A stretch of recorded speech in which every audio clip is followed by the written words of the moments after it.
Praise the Lord. This is Dr. C. Dexter Wise III with It's Time, a time to speak. Ecclesiastes 3, verse 7. The Bible clearly states that there is a time to keep silence and a time to speak. What it does not clearly say is who these words are for.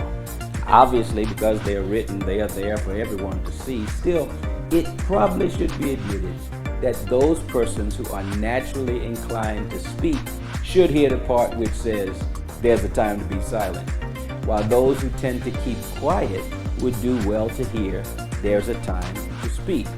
Thus, talkative people should be encouraged to keep more to themselves, and silent people should be encouraged and challenged to speak up. When is it time to speak up? Well, it's time to speak up when no one else is speaking for you. Your situation is unique. Your perspective is personal. It's entirely possible that in any given conversation or discussion, what you see and how you see it is never addressed. If no one else speaks, if no one else mentions what you feel is critical and crucial, then it's time to speak up. Then it's time to speak when what should be said has not been said. Oftentimes, there's a white elephant in the room and no one else has the courage to point it out. They tactfully talk around it and delicately dance about it. Nevertheless, they basically ignore it in order to keep it real and acknowledge the truth. In a case like this, that's a time to speak up. Then it's a time to speak up when silence could have a terrible consequence.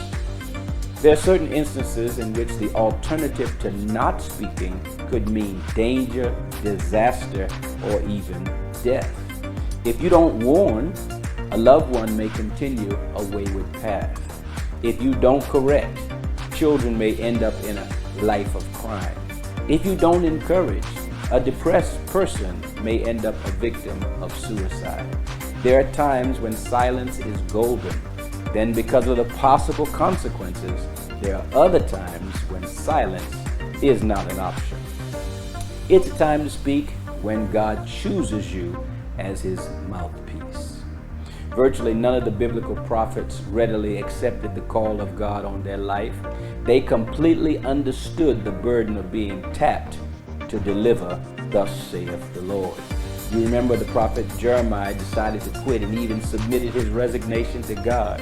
But when he did, he found himself writing, "Then I said, I would not make mention of him, nor speak any more in his name. But his word was in my heart, like a burning fire shut up in my bones. I was weary of holding it back, and I could not." Jeremiah 20, verse 9. Listen, whenever God desires to speak his word through you, if no other time, it's time to speak up.